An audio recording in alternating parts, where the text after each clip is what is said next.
mēs piebraucam uz objekta.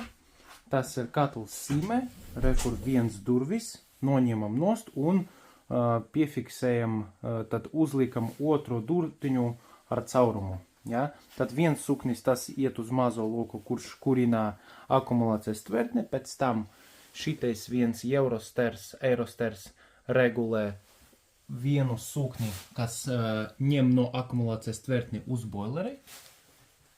Jā, tad vēl viens suknis cirkulē uz māju, viņš ņem siltumu no akumulācijas tvertni un dzen uz radiatorim. Vēl viens suknis dzen uz siltam grīdam.